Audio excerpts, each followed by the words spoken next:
Welcome to Canadian Beer Journal. My name is Kevin. Sorry for the long delay in posting. I'm having some technical difficulties with the video recording software that I'm using. Normally I shoot directly into iMovie. Had an issue with the camera not talking to it after the latest update, so I've been recording through DivX.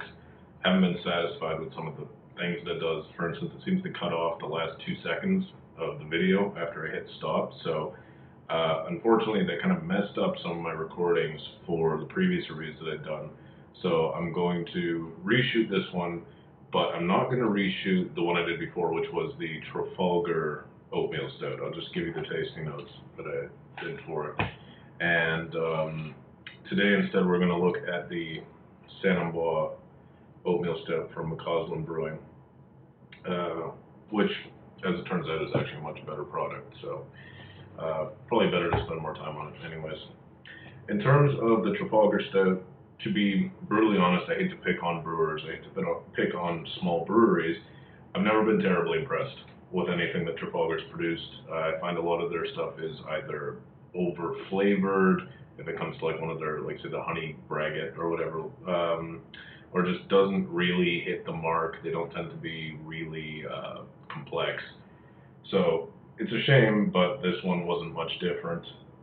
The main thing to me with this one, and I'll post the full written review on my blog as normal. The main thing with this one is that it came off like an English brown ale rather than a stout. It was much, much lighter than I think it should have been for a stout.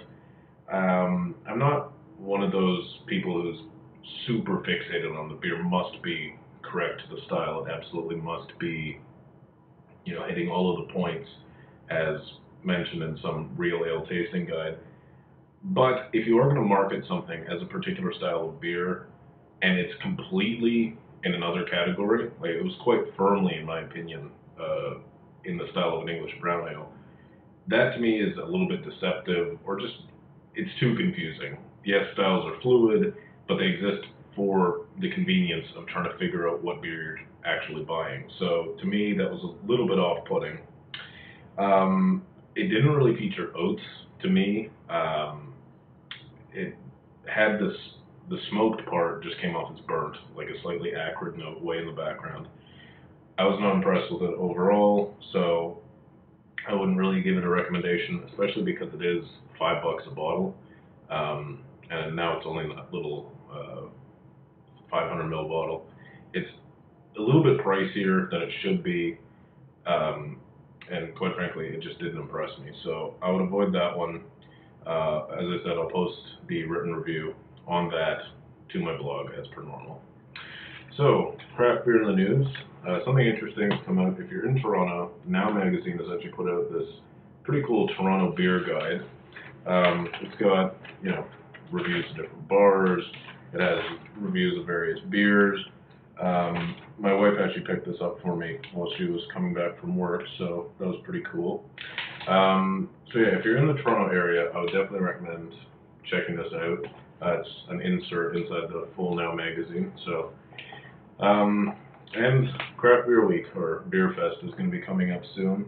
I'm not sure if I'm going to make it this year. The last couple of years it was fun, but more and more it just seems to be a showcase for products that you can buy in the LCBO or the beer store, and that wasn't really the point. The point for me was to go out and try beers you couldn't normally do, and some of the brewers are actually doing unique casks and that sort of thing, but I find that you can get just about the same selection of specialty cask-only beers in a decent craft beer bar than you can at this festival, and there's not, $50 surcharge just to get in. So, if you are in the area though, and you have tickets, check it out. It is a lot of fun.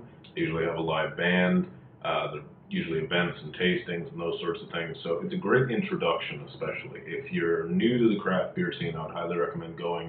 There are a lot of experts there that can familiarize you with various styles, various brewing techniques. Still undecided as to whether or not I'm going. I'm not sure if the tickets are sold out, but we'll see. All right, so on to the brew today. That is Ambroise, the Oatmeal Stout. I actually saved the box from this just because I wanted to show you guys. I was very impressed with just the level of information that you get on this. So first off, there's the best before date, right? They're clearly marked. Everyone can see, you got until 2016, so this is nice and fresh.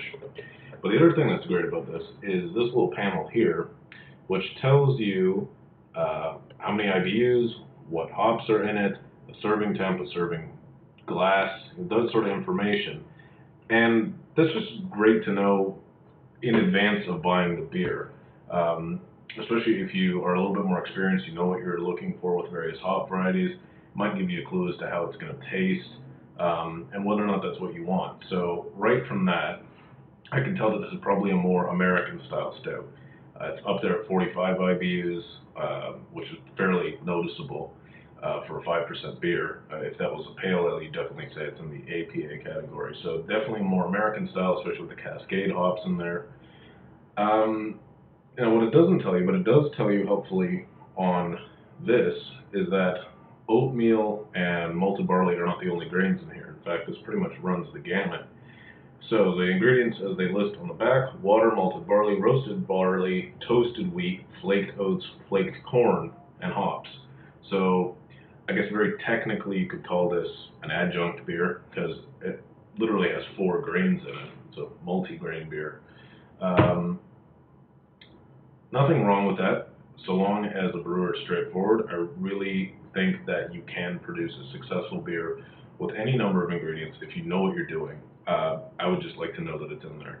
And again, very helpfully, they have that same best before date right there on the bottle as well. So if you're at a place that's selling these as singles, you know it's right there. Okay, so let's get the top off this thing. I don't know, smoke coming off of there. Get into my trusty Trogs glass. She got this glass while on a beer tour in Pennsylvania. Well, Trogs Brewery is out of Pennsylvania.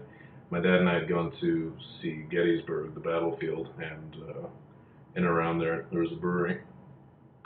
So I poured a huge head, and I did not pour that aggressively at all. I still got 3 fingers ahead. A good third of the glass is head, so the body more or less black. Got a tiny little bit of a highlight at the bottom of the glass, just around the edge.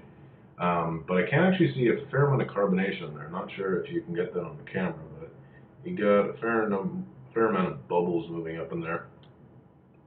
Let's get a nose on it. So definitely a lot fruitier than a traditional, say, an Irish dry stout or something like that.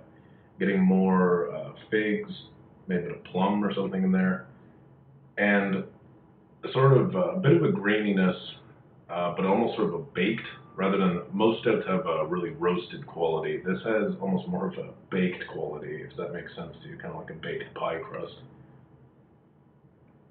There's a bit of chocolate in there, dark chocolate. I'm not getting much in the way of coffee. I know they say that it has notes of espresso or something like that, but I'm not really getting a huge coffee nose off it. It doesn't seem that bitter on the nose. I assume that'd be different on taste, given it's 45 IBUs. Cheers.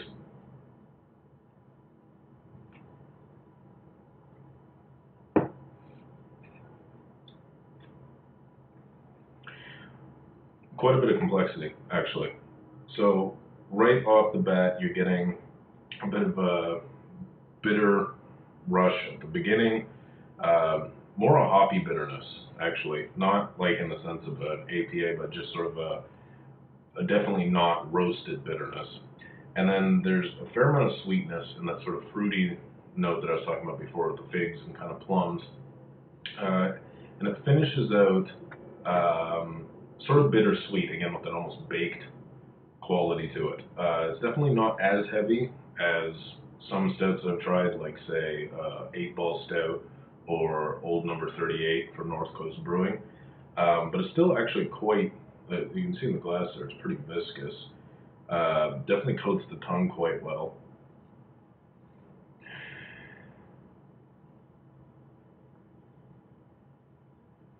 So I'm going to let it warm up a little bit more, and I'll give you my final verdict on it. Just notice that it's kind of funny, on the box here, it really looks like a nitro stout there, and obviously it looks nothing like that. I mean, the head's obviously died down now, but definitely a much more bubbly beer than that. So, anyhow, I'm going to let it warm up and give you my final verdict on it. Alright, see you then. Welcome back. As this beer's warmed up, it's gotten a lot sweeter, actually. I'm not sure if that's the influence of the corn or maybe the oatmeal, but definitely has produced a notable sweetness. What's interesting is in the palate, I'm not getting the same level of chocolatiness as in the nose. On the nose, there is or at least there was, a fairly distinct dark chocolate note, especially when it was colder. But that's disappeared for me, at least, in the palate, at least.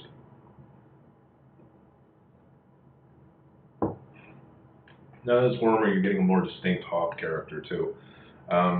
Those cascade notes are there if you dig for them. They don't overwhelm the beer, but they do stand out just because the rest of the beer is kind of sweet and a little bit almost creamy, and the citrus note, it definitely is an interesting counterpoint in the background. There's a sort of milkiness. I think I mentioned this one, the Sam Smith's beer as well.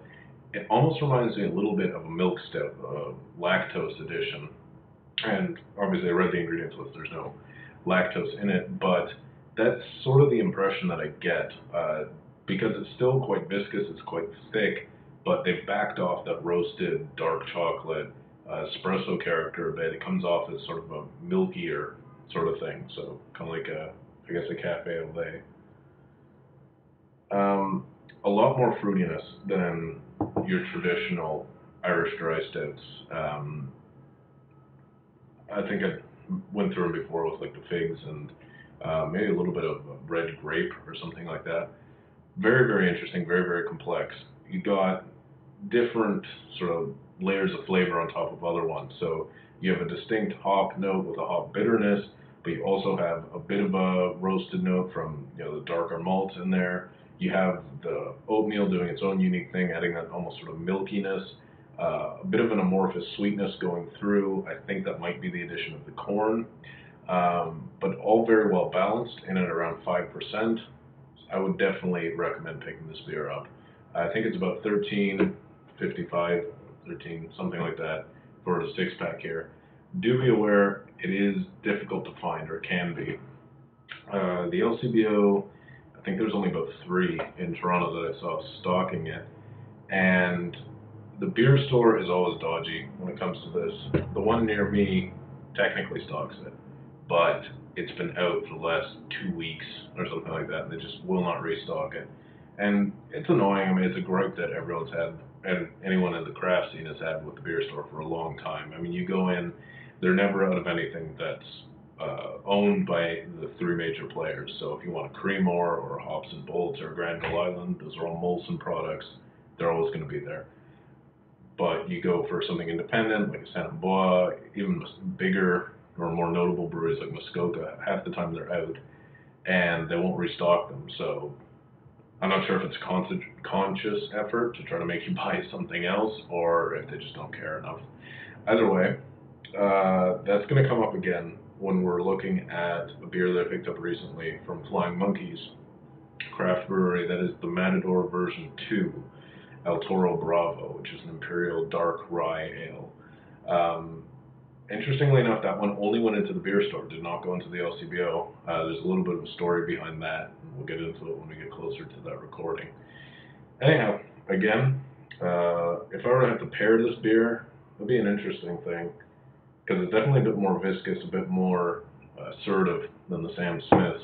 So I'd be tempted to just categorize this more as a dessert beer. But I think you could do well with maybe a spicier beef dish or something like that. Probably a pepper steak would go really, really well with it. Just have those sweeter, fruity notes balance off the spiciness or something like that would do really, really well. So, anyhow, until next time, thanks for watching, and I'll see you in the next one.